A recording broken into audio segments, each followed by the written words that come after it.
नमस्कार, मैं हूँ केशव पंडित और आप देख रहे हैं देश का तेजी से बढ़ता है टीवी न्यूज़ चैनल। इस वक्त आप देख रहे हैं हमारा खास कार्यक्रम सीधा सवाल और हमारे साथ में हैं आदित्य पटेरिया जी जो गौ भक्त हैं, यात्रा पर निकल चुके हैं। लक्ष्य एक ही है गौ माता को राष्ट्र माता का दर्जा दिलवाना भारत सरकार के द्वारा।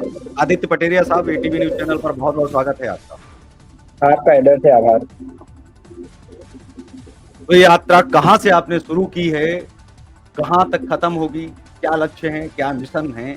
जी, विस्तार से आप हमारे दर्शकों को बताएँ। यात्रा मैंने उज्जैन महाकाल बाबा का आशीर्वाद लेकर प्रारंभ की है। मध्य प्रदेश की यात्रा में बागेश्वर धाम में विराम करूंगा।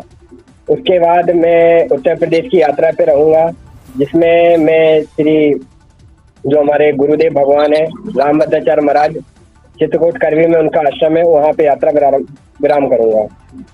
यात्रा का मुख्य उद्देश्य सिर्फ एक है कि गौ माता को राष्ट्र माता घोषित करवाना और गौ माता की सेवा करना।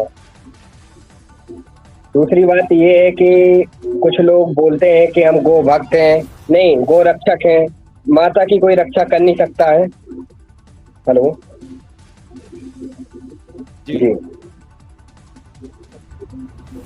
उसी जी। उद्देश्य को लेकर मैं यात्रा कर रहा हूँ, नंगे पाँव कर रहा हूँ, जिसमें मैं अभी 14 जिले में प्रवास कर चुका हूँ और जिसमें मेरा एक ही उद्देश्य है कि गौ माता को राष्ट्र माता घोषित करवाने के लिए जिस प्रकार से हिंदू गौ माता की रक्षा के लिए गौशाला बनवाता है और जिस तरीके से गौशाला गौ माता का अपमान है गौशाला बोलना, इसको हम श्री राष्ट्रीय माता मंदिर भी बोल सकते हैं, श्री राष्ट्रीय गौ माता मंदिर भी बोल सकते हैं, क्योंकि शाला वो शब्द है जो सिर्फ असहाय लोगों के लिए बोला जाता है। जैसे धर्मशाला जो पहले के वक्त में होते थे राजा महाराजा, वो धर्मशाला बनाते थे, वो सिर्फ असहायों के लिए होती थी और गौ माता कभी असहाय थी नहीं और ना कभी होगी।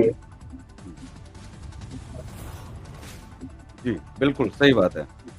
एक सवाल और है कि जो देश के अंदर गौ रक्षा को लेकर के कानून की मांग लगातार शंकराचार्य कर रहे हैं, कहीं भटके तो नहीं हैं? कि वो कह देते हैं नहीं 370 वापस ले आओ, 370 जी, वापस ले आएँगे, नहीं ये बिल्कुल केवल मैं इसकी तो गौ निंदा माता के करता लिए। हूँ। जी, मैं तो सीधी बात है कि मैं गौ माता का छोटा सा सेवक हूँ, उनके चरणों की धूल हूँ। मेरा सिर्फ एक ही उद्देश्य है, चाहे वो हिंदू हो चाहे शंकराचार्य हो, अब उनसे तो हम हमारी तुलना हम कर नहीं सकते, लेकिन हमारा सिर्फ एक ही कर्तव्य है कि हम गौ माता की रक्षा करें। रक्षा दुष्टों से करनी है, वैसे कोई अब माता की रक्षा कर नहीं सकता है, लेकिन जो दुष्ट कसाई लोग हैं उनसे माता को बचाना है। और जिस प्रकार से गौ माता का दूध से हम लोग बड़े हुए हैं और गौ माता के दूध से ही हमें रक्त संचारित होता है और उन्हीं के चरणों की धूल है, तो हम यही चाहते कि वह सुरक्षित रहे, कसाईयों के हाथों में जाए नहीं। बस इसी उद्देश्य को लेकर हम ये यात्रा कर रहे हैं, जिसमें हमारे ऊपर पहले हमले भी हो चुके हैं, पैसों से भी हमें खरीदने की कोशिश कर चुके हैं। तो रोड़े बहुत आ रहे हैं, लेकिन हम बिल्कुल तैयारी से हैं और बाकी सब कहाँ हमले प्रभु आप की पर और गौ हुए? माता का कोई आशीर्वाद है।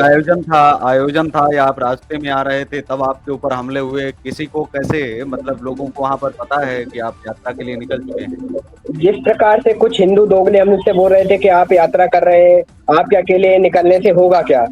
लेकिन हमने यात्रा प्रारंभ उज्जैन महाकाल से करी, हम नागदा पहुँचे, समस्त मीडिया प्रभारी का मैं आभारी रहूँगा, जिन्होंने मेरी बात हर जगह पहुँचाई।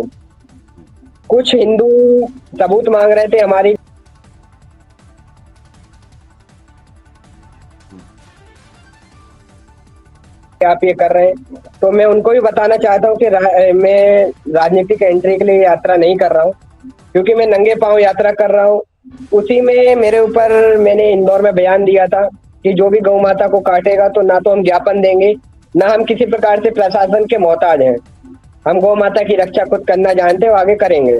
तो वो बात सुनकर कुछ मुसलमानी कम्युनिटी के थे, उन्होंने मेरे ऊपर बेटमा में हमला करा, जिसमें मेरा हाथ फ्रैक्चर हुआ है, माइनर फ्रैक्चर हुआ है। लेकिन फिर भी मैंने यात्रा वहाँ विराम नहीं करी, एक दिन का रेस्ट लिया, उसके बाद मैं धार पहुँचा और खरगोन खरगोन में मेरे ऊपर तलवार से काटने की मुझे धमकी दी गई। मेरे अड़चने तो बहुत आ रही हैं, लेकिन गौ माता के चरणों की धूल है, उनके सेवक हैं, तो यात्रा तो विराम होगी नहीं। बस। जी।